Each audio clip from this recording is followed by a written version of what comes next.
Olá, Raquel Sol. Olá, Rafa Perlin.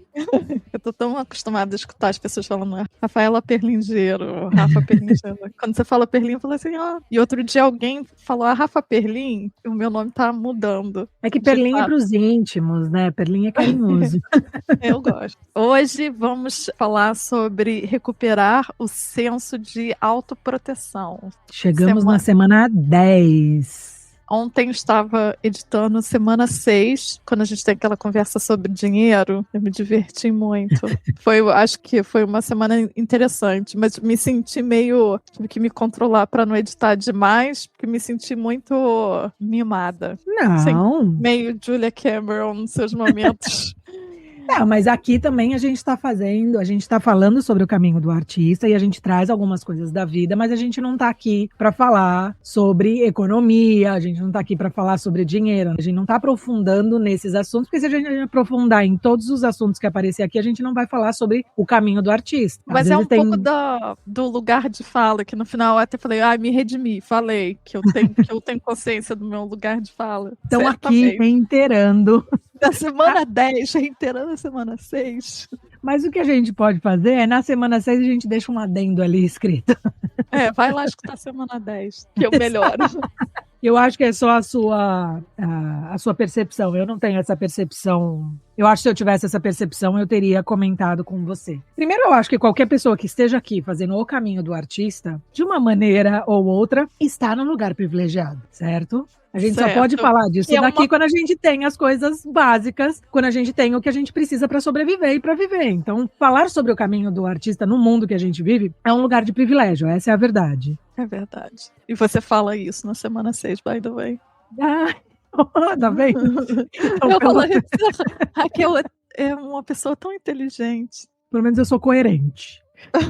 Já é alguma coisa. Isso. Então vamos esquecer a semana 6, superar a semana 6 e chegar na semana 10, em que nossa amiga Julia Cameron, eu fico pensando que no futuro eu vou ter mais 2 gatos, ou cachorro, ou coelho, sei lá o que for, um vai se chamar Julia, outro vai se chamar Cameron.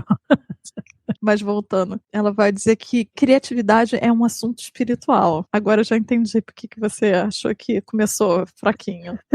E é uma semana em que a gente vai buscar padrões tóxicos, tentar que a gente se apega para continuar bloqueado e não deixar a criatividade fluir. E o primeiro ponto vai ser os perigos do caminho. A primeira marcação que eu fiz aqui, quando ela começa essa semana, foi que quando a gente está certo, né, quando a gente tem certeza do que a gente é e do que a gente está fazendo, a energia flui de uma maneira mais livre e a gente fica livre de certos bloqueios. E eu achei que isso realmente é muito importante.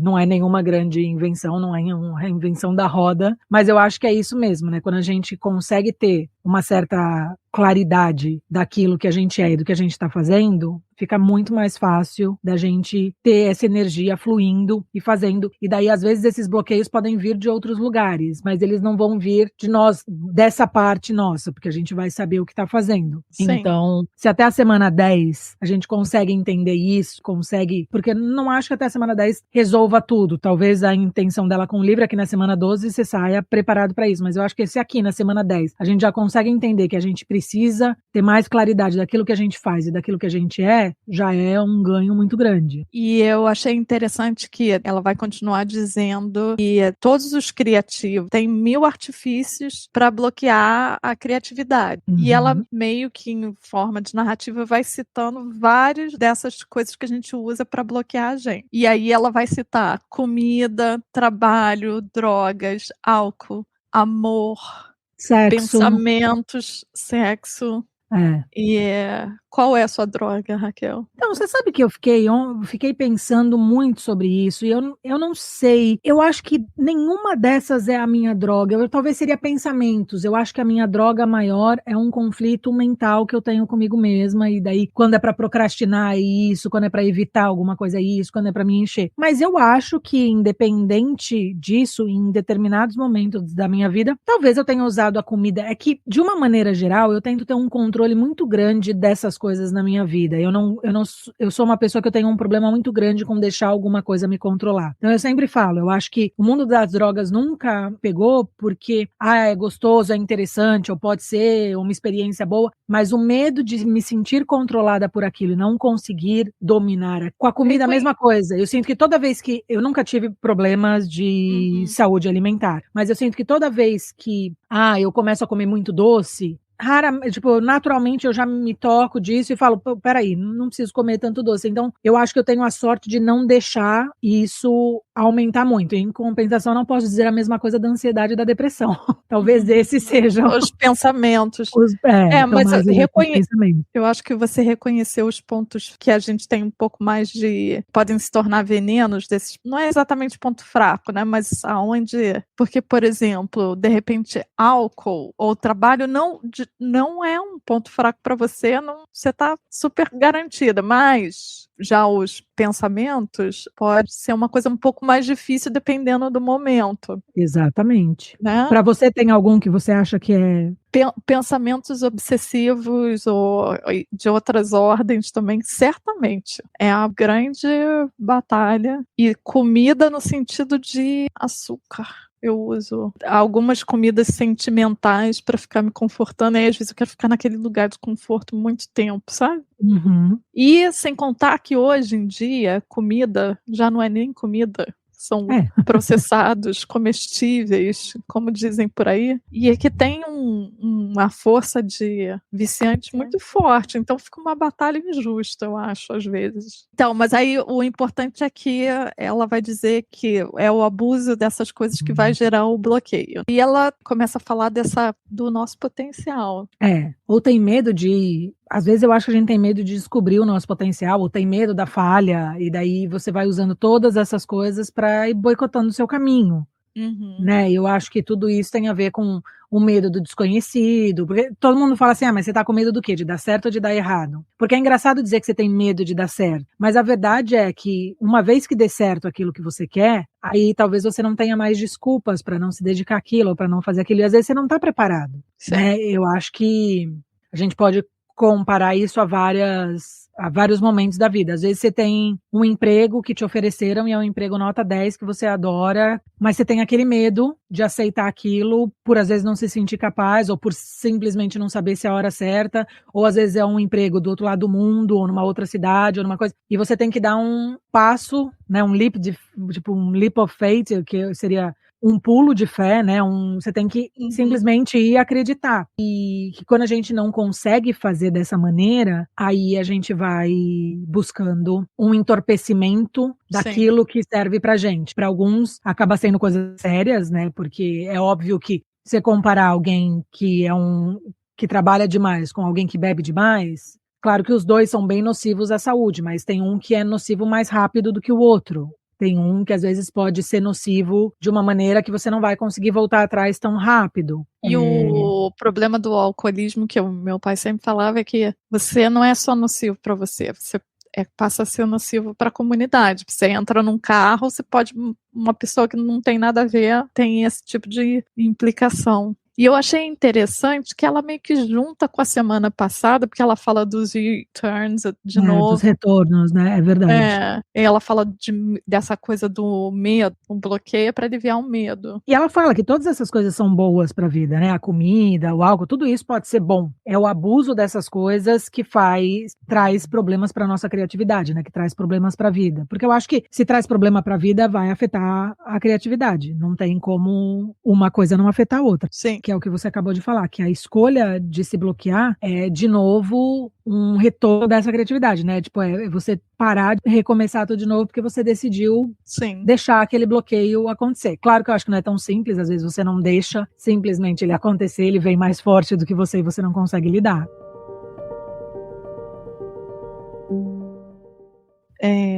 Ela traz a questão da fé. O que você achou disso? Então, eu anotei até aqui, né, quando ela fala que o bloqueio é essencialmente um problema de fé, eu traduzi para, é um problema de acreditar, porque fé é isso, né, e daí pode ser acreditar em si mesmo, acreditar no seu talento, acreditar na sua acreditar na sua criatividade, no seu trabalho. Então, nesse ponto eu concordo. Eu acho que fé não é uma palavra que me incomoda tanto quando ela traz a questão de Deus. Eu acho que fé, para mim, eu consegui encontrar onde funciona ou não na minha vida. Tipo, fé para mim faz sentido em você acreditar numa coisa ou não. Fé não costuma falhar, né? Exato. Anda com fé. Como é que é a letra? Anda com fé, eu vou, que a fé não costuma falhar. Mas não é bem assim, né? Às vezes dá uma falhada, né? Não costuma. Não costuma, mas pode, né? É aquela notinha de rodapé do contrato, aquele asterisco lá embaixo, pequenininho, dizendo não costuma, mas pode acontecer. 90% dos casos. Então, eu não tive tanto problema. Para mim faz todo sentido. Quando você tem um problema desse, quando você não acredita que seja no seu talento, no seu trabalho, no seu projeto ou em você mesmo, eu acho que é muito mais fácil de você ficar bloqueado. É muito mais fácil de você não conseguir desenvolver as coisas se você não acreditar. Então, por isso que eu acho que no livro se fala tanto de autoproteção, autopreservação e todas essas coisas. Eu acho que você precisa se cuidar de todas essas maneiras para poder acreditar em si mesmo. Sim.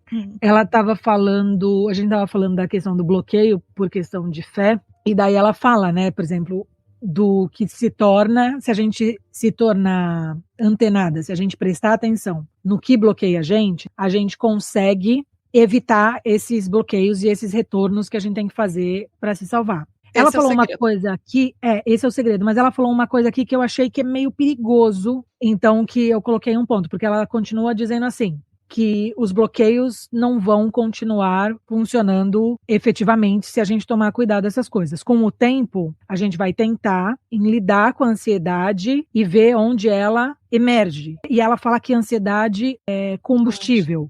E a gente pode usar para escrever, para pintar, para trabalhar, isso, aquilo. Aí eu coloquei uma coisa, principalmente nesse ansiedade é um combustível. Eu falei, quando entendida e tratada. Porque eu acho muito perigoso, assim, efetivamente muito perigoso você dizer que a ansiedade vai ser um combustível para alguma coisa. Workaholic tem aquela feel anxious, uma linha do texto, ela fala, ansiedade é fuel.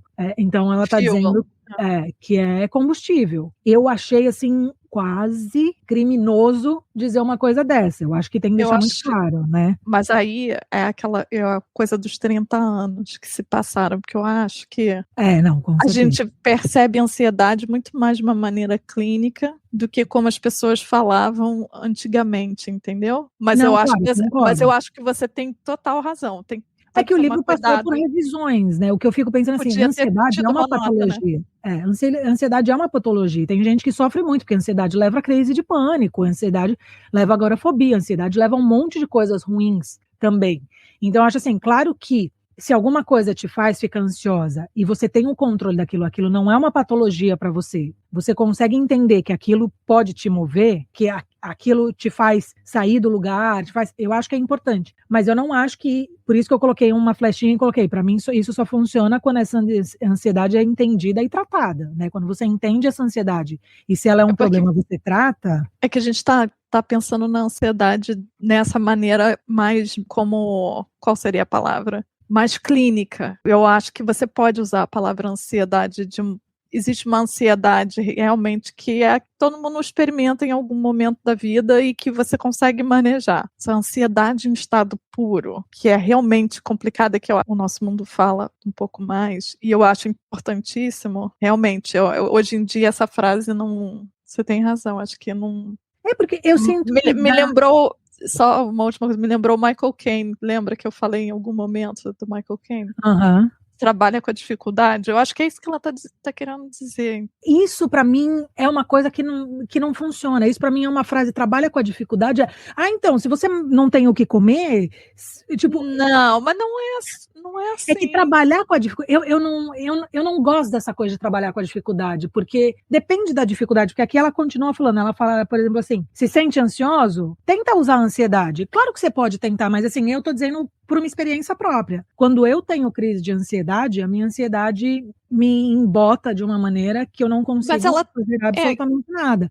E não adianta eu trabalhar nessa hora, porque nessa hora o que eu preciso fazer é curar a minha ansiedade. Tem artista que consegue transformar Mas ela também fala disso, né? De se cuidar, de se respeitar.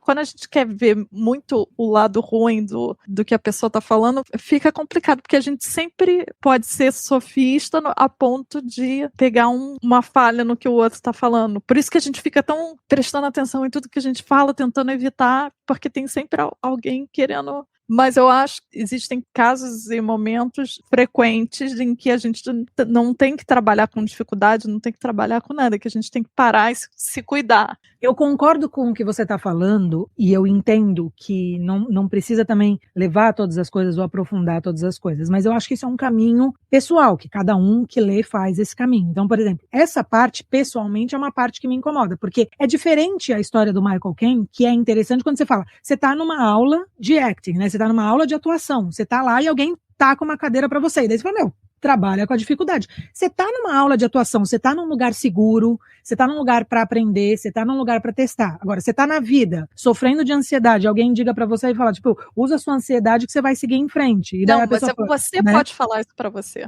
Ninguém pode falar isso para você, mas você pode falar isso para você. Trabalha com, vamos pensar uma pessoa, vamos imaginar uma pessoa, uma pintora. Não, pode falar de mim mesmo. Eu posso dizer para você, enquanto eu não tratei a minha ansiedade como uma questão importante para ser tratada, e eu achava que eu tinha que continuar, que a ansiedade eu tinha que levar adiante, eu tinha que ser mais forte, quebrar esse padrão, eu tinha que continuar, eu só me machuquei. Então, eu acho que para mim isso não funciona. Se mudar essa palavra de ansiedade para inquietação, para entusiasmo, para excitação, aí funciona. Mas quando você usa a palavra ansiedade, para mim, causa o contrário do que eu imagino que ela está esperando, né? Para mim, causa, na verdade, não é nem um bloqueio, mas causa... Mas eu tenho certeza que quando ela escreveu ansiedade aqui, ela está dizendo esse frio da barriga que você sente antes de entrar no palco, ou na hora que você vai começar a escrever alguma coisa. Eu acho que é isso. Eu concordo, mas eu acho que um livro que passou por várias reedições, algumas coisas, né? Merecia uma assim, nota. Eu acho que merecia uma nota porque a gente tem tanta gente sofrendo desse mal na atualidade que não se tratou antes, porque a ansiedade não era tida como uma coisa que você precisava se tratar. A gente tem tanta gente quebrada no momento por causa disso. Esse primeiro capítulo aqui que ela fala que é os perigos da trilha, eu achei um capítulo fraco por causa disso. Óbvio, se você tem as coisas em controle, qualquer uma dessas coisas você consegue seguir adiante. Se você tem alguma dessas coisas descontrolada, seja a comida, seja o sexo, seja as drogas, você vai ter que fazer um trabalho muito grande para poder trabalhar o seu lado criativo também, né? E agora você falando me fez pensar que você parar, quando você está tendo uma crise de ansiedade, você chegar e falar assim, agora eu não posso fazer nada, agora eu tenho que viver isso, né? Seja da maneira que for, tenho que procurar ajuda, tenho que... Isso é trabalhar com a dificuldade, não é? Eu acho que é, mas daí você não vai usar isso para não se bloquear, né? Porque eu acho que para mim a única coisa que incomodou... Eu acho que você está se desbloqueando. Por isso não que eu tá? acho importante, por isso que eu achei mais importante fazer esse caminho aqui com você e a gente transformar isso em alguma coisa. Porque essa seria uma coisa que se eu estivesse fazendo o caminho sozinho, talvez poderia pesar mais. E eu não teria com quem trocar isso. Porque, por exemplo, Sim. é importante para mim lembrar do que você fala. Se a gente pensar na época, talvez ele esteja querendo dizer uma coisa totalmente diferente. E daí, para mim, faz sentido. Você fala, é verdade, né? Então, eu não gosto da palavra, eu não gostei da frase, mas eu consigo passar por cima da frase e entender o que ela está querendo dizer, né? Que foi o que eu fiz. Continuei lendo e continuei entendendo. Mas, assim como algumas coisas me irritam, essa, assim, e eu acho que me irrita porque é uma coisa pessoal, né? Eu acho que te irrita no outro aquilo, você várias vezes já me falou isso, às vezes te irrita no outro aquilo que tá ligado a você, e eu acho que é isso, como eu sofri disso, como eu pensei muito tempo disso, eu tenho o costume em casa, às vezes, ainda de chegar pro Léo e falar, não, mas faz um esforço pra isso, e não adianta ele fazer um esforço, é o TDAH dele, e eu ainda uso a palavra do tipo, faz um esforço, eu quero morrer cada vez que eu faço isso. Porque... Na hora que você fala, você já fica com raiva de você. Não Exato, eu já me senti um lixo, porque a minha intenção é boa, a minha intenção é dizer, não, mas faz um esforço, você consegue. Na hora que isso traduz na minha cabeça, eu falo, nossa, o que eu acabei de dizer pra ele, assim, para de frescura, que o seu TDA não é nada, e vai lá e faz. E não é isso. Mas é claro que eu entendo que é uma coisa pessoal. E ele também entende que eu não tô fazendo por mal, mas eu preciso, cada vez mais eu tento não fazer. Mas assim, certamente... Ninguém pode falar pro outro. Eu acho que esse é o tipo de conselho que não se dá. Não tem que dizer. Tá vendo? A Júlia é importante por isso, porque ela mexe em coisas importantes também, tá vendo? Ela mexe ali dentro. Mas eu acho que, sinceramente, pensando tanto no meu processo com a ansiedade e no seu, se a gente tivesse só, tipo, joga num armáriozinho aí e vamos continuar fingindo que a gente tá arrumando o quarto. O quarto não ia estar arrumado. Tipo, ia continuar bagunçado, ia continuar bloqueado. A gente se dá o tempo de abrir o armário e cavucar e organizar, eu acho que isso é se desbloquear. É o trabalho que ninguém quer fazer. Eu pensei na palavra medo. Eu acho que se ela tivesse usado a palavra medo, tipo, medo é combustível, pra mim ia fazer mais sentido, porque o medo te faz movimentar. Você precisa entender esse medo pra seguir adiante, né? Então, assim, que nem a frase, vai com medo mesmo. Essa frase me incomoda muito menos do que, tipo, se alguém chegar pra mim e falar, vai com ansiedade mesmo. Com ansiedade, às vezes eu não vou em lugar nenhum.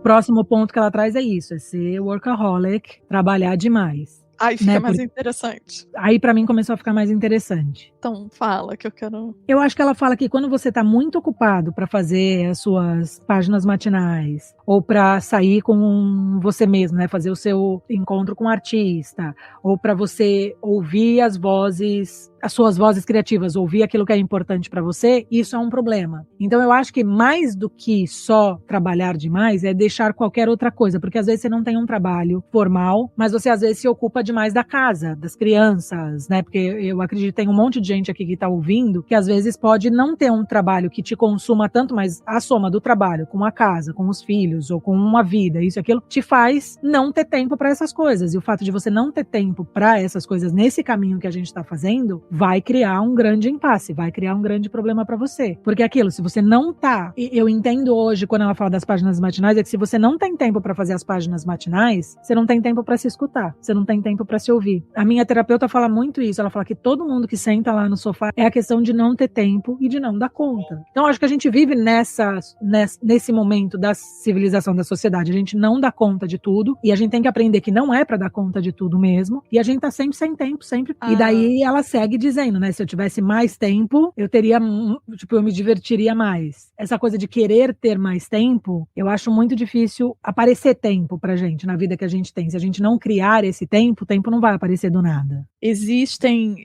essas tarefas, essas coisas que a gente tem que fazer para se ajustar ao sistema e que às vezes a gente pode ficar muito confortável nesse lugar e usar isso para não trabalhar a nossa criatividade. Mas a tentação é que é legítimo. Que nem você falou, eu preciso cuidar do meu filho. Como assim? Funciona muito para a gente se bloquear, porque todo mundo respeita, né? Todo mundo entende isso. Ninguém vai dizer, não, abre mão do seu tempo com o seu filho para cuidar de você. Não tem conversa, não tem discussão. É verdade. Não, e para algumas coisas, eu acho que a agenda, a rotina, a disciplina de cada um é diferente. E realmente, aqui morando em Londres, uma coisa que ficou muito clara para mim é que de estação para estação, muda a estação do ano, muda a minha relação com o tempo. O fato do verão ter dias mais longos me dá a falsa sensação de que eu tenho mais tempo para certas coisas. E daí que o inverno, como tem dias mais curtos, eu tenho menos tempo para certas coisas. No final das contas, para mim faz sentido, porque, por exemplo, se eu for fazer fotografia, a parte do meu trabalho, né, a parte comercial, se a pessoa não quiser fazer fotografia de noite, diminuiu o meu tempo de trabalho. Eu não posso mais trabalhar até às 6 da tarde. Eu tenho que trabalhar, o meu último ensaio tem que ser marcado às 2 da tarde, porque 4 horas da tarde já está escurecendo. Então, o tempo muda para as pessoas. O que você tem de tempo disponível muda dependendo de vários fatores. O que ela está puxando é que muitas vezes a gente usa trabalhar, working, para evitar nós mesmos. E que a coisa do brincar, play, pode ser uma coisa assustadora. Então eu tenho que trabalhar o tempo inteiro porque o ato de ser livre, brincar, de fazer coisas sem propósitos é assustador. Você não sabe operar nesse lugar. Eu acho que isso é um ponto estranho pra gente, porque a gente brinca muito. Então a gente não entende muito bem esse conceito. Eu acho que a gente tá junto nessa, Raquel. Eu acho que já faz muito tempo que a gente entendeu, né? Que eu sinto que é uma parte pulsante que eu acho que acontece, que eu acho que também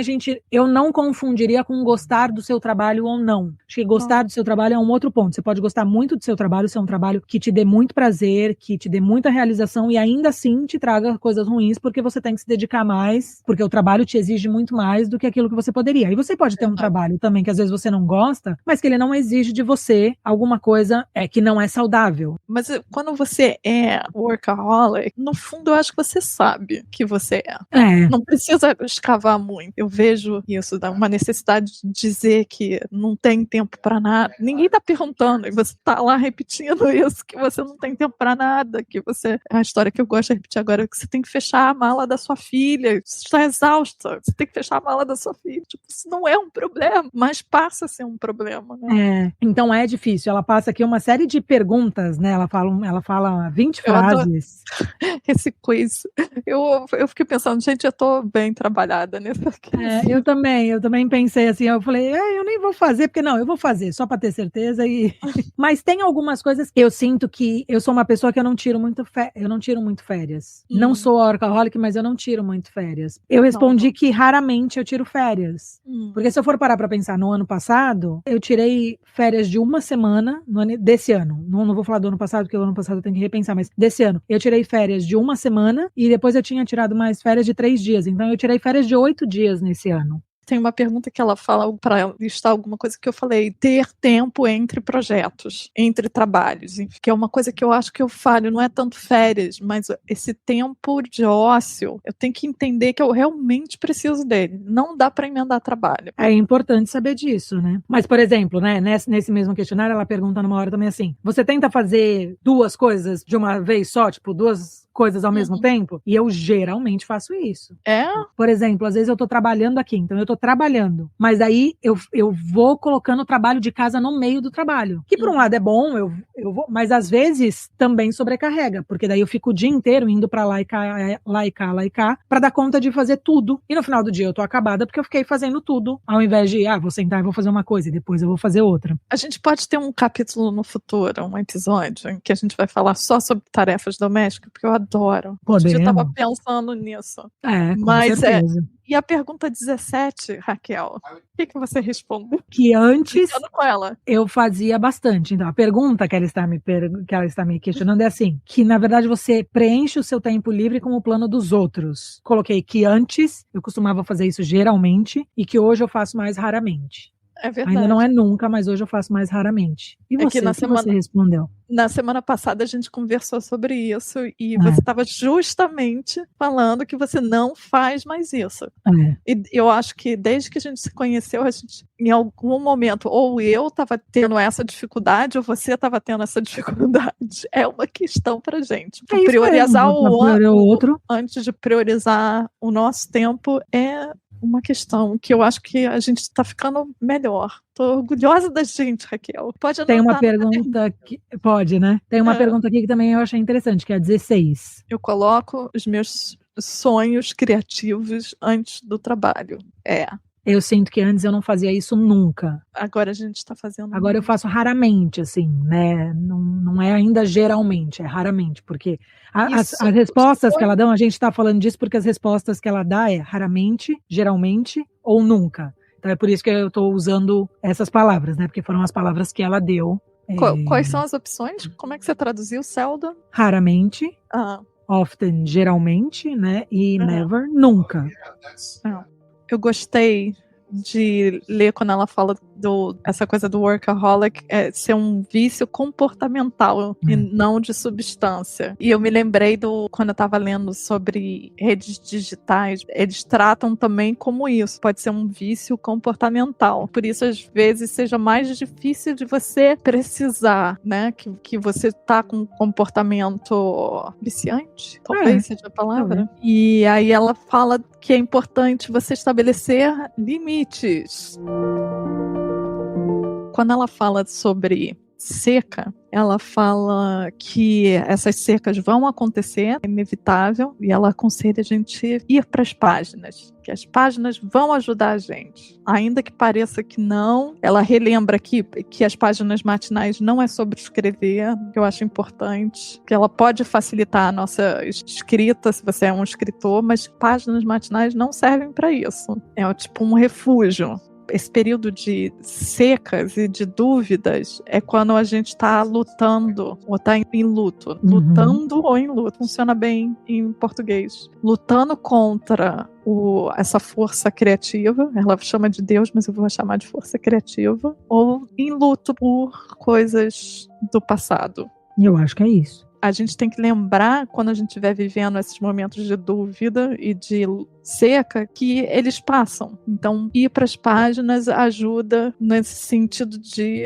deixar o tempo passar. É como um bálsamo, um refúgio. E eu gosto que ela, no final, ela termina falando assim, as páginas mais finais são tanto, eu adorei isso, wilderness como trilha. Essa selvageria, como diz a Elo. É se manter selvagem no sentido de não se adequar ao sistema e, ao mesmo tempo, encontrar um caminho que sirva pra gente. Que é basicamente o que você estava falando. Eu quero um final de ano que funcione pra mim. Essa coisa montadinha do final de ano, que eu tenho que ver pessoas, ou que eu tenho que fazer, não funciona pra mim. Você é que nem Titãs, não vou me adaptar. Eu acho que quando ela fala aqui sobre as morning pages, né, sobre escrever as páginas, eu acho que também dá para repor, escrever as páginas por outra coisa, porque eu acho que cada um às vezes consegue também sair dessa seca, né, sair desse bloqueio de outra maneira. Talvez tenha gente que, se você tiver um tempo para simplesmente brincar, né, Sim. tentar, eu acho que funciona. Então eu acho que funciona escrever essas páginas para quem tá nessa vibe, isso aquilo, mas tem outras coisas que também dá para ser feita nessa mesma maneira. Às vezes até mesmo sair, fazer um encontro com seu artista, né? Porque a seca nada mais é do que também um bloqueio, né? Eu acredito que tem aí uma ligação. E eu achei interessante que daí ela segue falando sobre fama. Aí essa parte eu achei bem interessante. Ela fala que é diferente. Fama e sucesso são coisas diferentes. Aí eu botei aqui, peça para a Raquel explicar porque você não entendeu.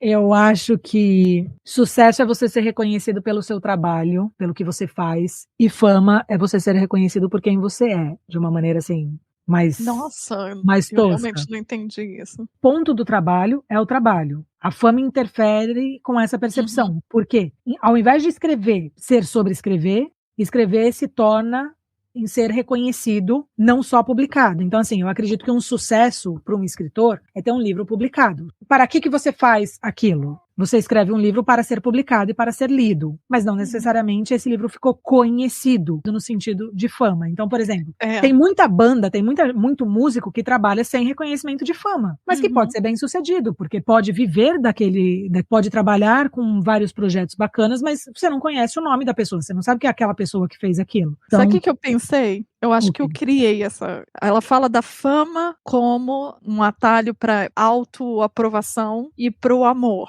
Isso está mais para frente. Eu fiquei pensando assim, fama, ela está falando como droga. Você quer o holofote, o olhar, e o sucesso como ir para o palco, ir para a arena. Você foi para a arena, tá com sucesso. Sucesso está garantido. Não é nem prestígio. Para mim, o sucesso é você fez. Foi. Então, você teve sucesso.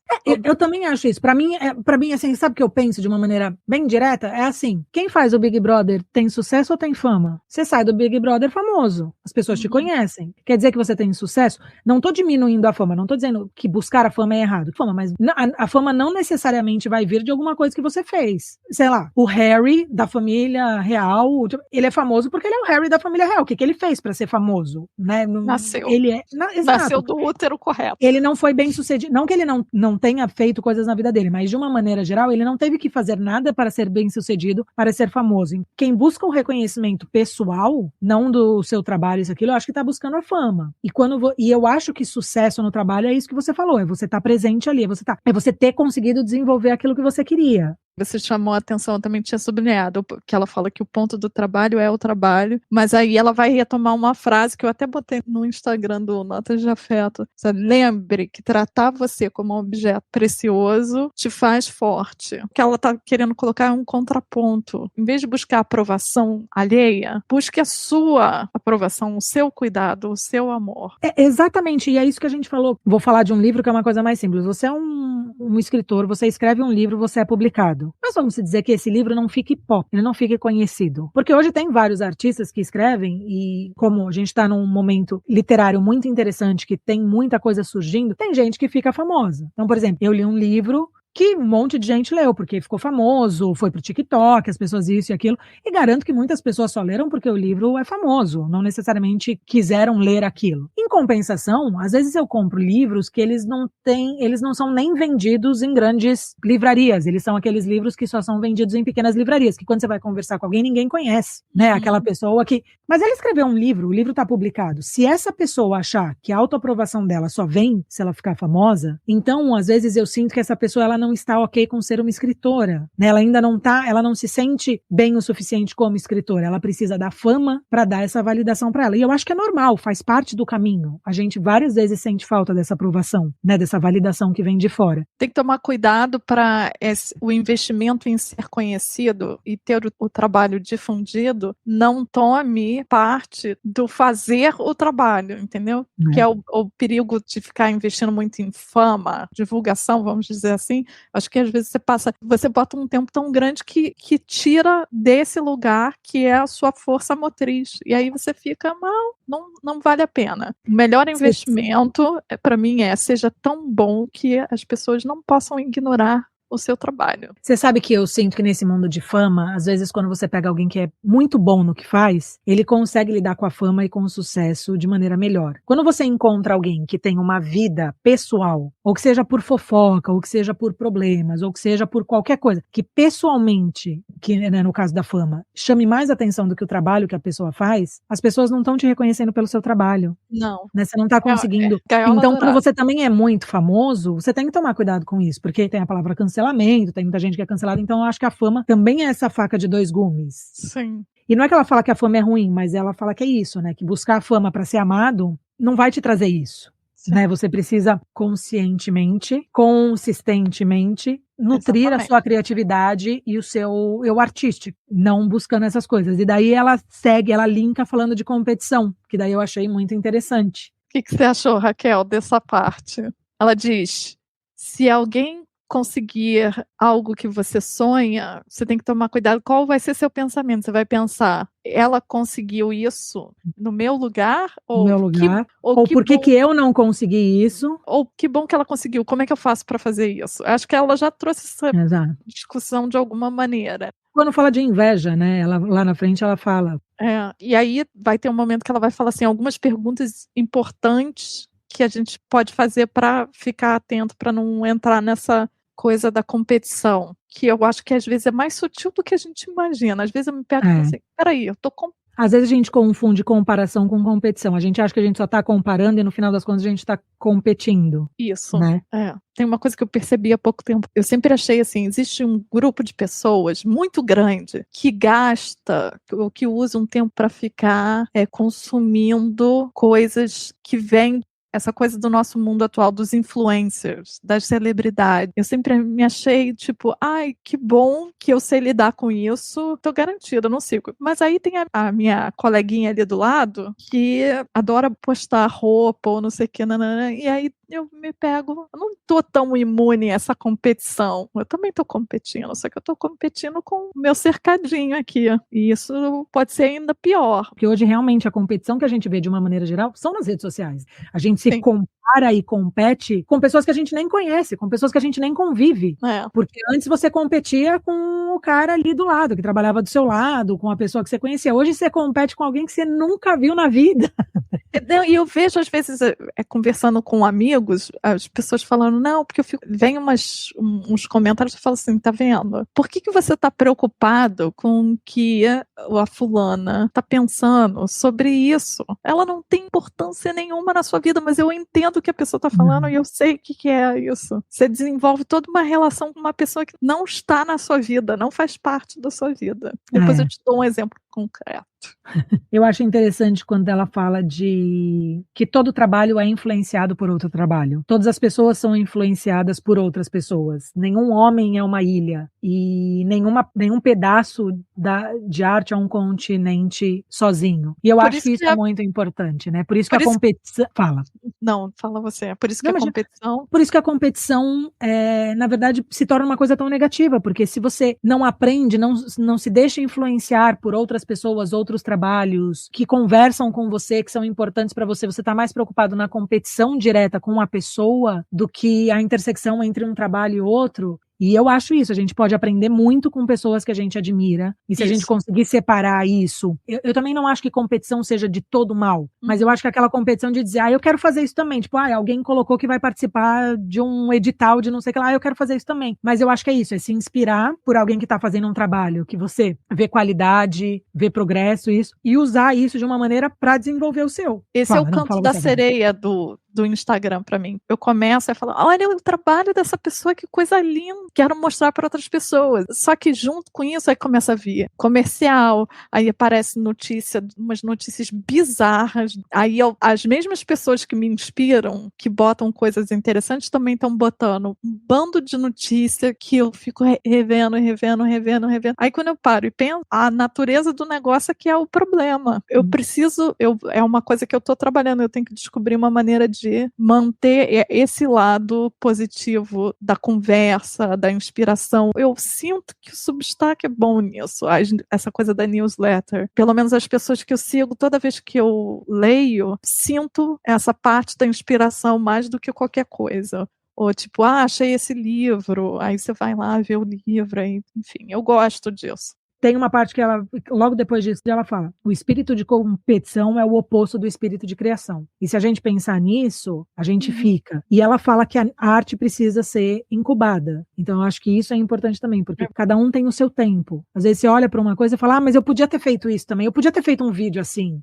É muito engraçado, porque às vezes eu vejo umas coisas e eu falo, putz, mas eu podia ter feito isso. Eu tava na rua, eu podia ter fotografado isso, eu podia ter feito, mas eu não fiz. Não estava no meu momento de fazer, eu estou incubando isso para fazer uma outra coisa, ou para fazer isso num outro momento. Sim. O que é muito difícil, porque você sente que você, perdi minha oportunidade, já devia ter feito, alguém fez, você está se cobrando. E é isso, a competição está diretamente ligada com o ego, né? Eu adorei isso. E ela vai fechar com isso, né? Falando que no começo eu tenho desenhado. Então, para mim desenhar, eu não tenho nenhum propósito. Faço realmente é o meu encontro com o artista de alguma maneira, mas eu gosto de olhar alguma coisa e replicar, e nesse ato de replicar eu sinto que eu vou melhorando, mas também tem esse lado do ego de aceitar que o seu traço não é tão perfeitinho. Então, tipo, olhar para aquele traço mal feito e continuar fazendo até. Eu acho isso muito importante. Para aprender língua, você sente muito isso. Na minha cabeça, o meu francês é maravilhoso, com leve acento parisiense, inclusive. Isso mesmo. Aí, finalizando, depois de 3 horas gravando, pois é, nós chegamos nas tarefas. Graças a Deus. Teve alguma que te chamou a atenção? Tive muitas, não. É só, tipo... Não, a número 3, quando ela fala a terrível verdade, né? Esse foi interessante. Que ela fala quais são os hábitos que entram no meio da sua criatividade. E o para nomear os amigos? Qual que é esse? No final da 3, que ela fala assim, quais amigos acreditam no seu talento? Quais não acreditam? Eu tive que pensar, né, que tipo, que bom que a gente fez uma varrida esse ano. Não, e eu acho que também é muito de achar, né? Muita percepção que você tem. Às vezes você tem pessoas do seu lado que você não sente que validam, né? Que não são construtivos, porque eu acho assim, a pessoa pode não validar a minha arte, mas ela pode ser construtiva em relação a isso ou não, né? Sim.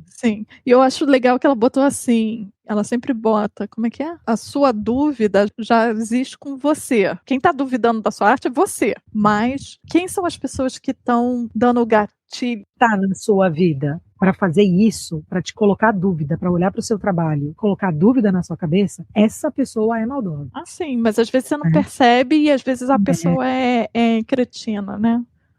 Exato. Às vezes tem gente que é muito sutil na arte de te colocar dúvidas, eu acho, né? Com certeza. Você está querendo escrever um livro, mas você tem certeza? Você está cuidando? Você pagou a conta de luz? Sei lá, enfim, estou inventando um cenário aqui agora, mas é esse de botar para baixo, de te desacreditar, mas toda investida, eu estou cuidando de você, não sabe existir no mundo, deixa eu cuidar de você aqui. aqui. Eu fico me lembrando daquela que eu já falei aqui algumas vezes. Então, tô pensando em fazer um projeto assim, tá. Mas o que você vai fazer? Mas qual que é o seu projeto? Nem fala, né? Mas onde vai esse lugar? Não te interessa. Eu vou onde eu quiser ir. E você, eu percebi, agora que a gente já falou das tarefas rapidamente, que na última semana eu acho que a gente não fez a checagem. Checagem? Eu não lembro, mas vamos fazer hoje. Vamos. Você fez as suas morning pages? Sim. Eu gostei dessa pergunta. E você percebeu? Me fez?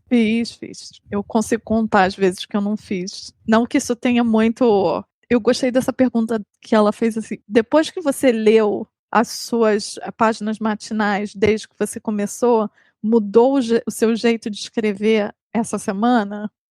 Talvez eu esteja mais cuidadosa comigo mesma, tentando não me cobrar tanto assim, sabe? Sim. Tipo, eu acho que quando eu li, eu percebi que eu me cobro ainda em muitas coisas que eu não tenho controle para me cobrar, que não depende só de mim. Então eu acho que eu tô tentando ser um pouco mais cuidadosa.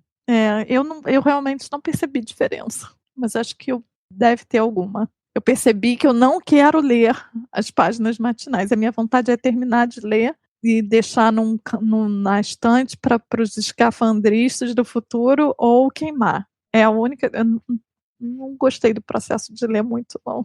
Achei que tirou... Mas pode ser que num momento você queira ler, então essa coisa de queimar talvez não seja a melhor solução. Pode ser que hoje você não queira, mas daqui a um tempo pode ser importante para você ler. Sim. Né? Então, se você não quer ler, guarda ela, realmente não fica lendo. Mas pode ser que um dia seja importante. E você teve alguma sincronicidade? Não, essa semana não. Acho que eu tive bastante semana passada, mas essa semana não, porque essa semana eu fiquei doente no meio da semana e foi uma semana pouco produtiva para aquilo que eu precisava, sabe? Eu tô só tentando dar um tapinha nas minhas costas e dizer, fica tranquila, você recupera o tempo, calma. Sim. Não se desespere, vai passar. É isso, Raquel. A gente completou a semana 10. Temos 2 semanas. E a Rafaela tem apenas 5 episódios para editar. Não, exato. Tá vendo? Vai diminuindo. Exato. 4. Estamos aqui terminando a 10ª semana. Para quem está aqui até agora e quiser comentar e dizer como está se sentindo. Primeiro, muito obrigada. Mas se quiser comentar, é importante também para a gente saber como as pessoas, se alguém que está fazendo, se alguém que está acompanhando, como que está sentindo isso, né? E estamos rumo agora ao final, 2 semanas e finalizamos o caminho. Um tchau para vocês. Espaço entre projetos, a gente fica drogas. Você vai até gostar de ficar relaxando no Natal. Então é isso, gente. Muito obrigada. Até o próximo. Conta pra gente o que vocês fazem quando vocês estão escutando esse podcast interminável. Vocês estão fazendo faxina que nem eu? Atividade doméstica, vocês estão no carro, vocês estão fazendo exercício. Exercício é bom também, né? Ajuda, eu acho. É isso. Mandem notícias pra gente não se sentir sozinha aqui. Ó. Exato. Um abraço. Assinem a newsletter. Compartilhem. Exato. Assinem notas de afeto. Beijos. Beijo. Você sabe quando você fala TikTok pra mim é igual como se eu estivesse fazendo referência à aluna do Harry Potter pra você, né? É verdade. É o Reels. O TikTok e o Reels não tem muita diferença, entendeu? Não, eu já estive no TikTok e eu falei, isso aqui é um lugar que não é pra mim. É muito addictive.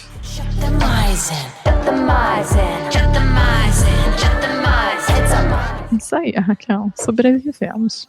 Sobrevivemos. Arranhões. Algumas interrupções.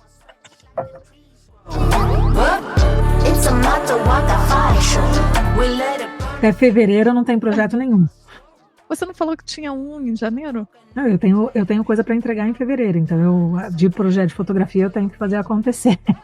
Mas, né? Vamos ver.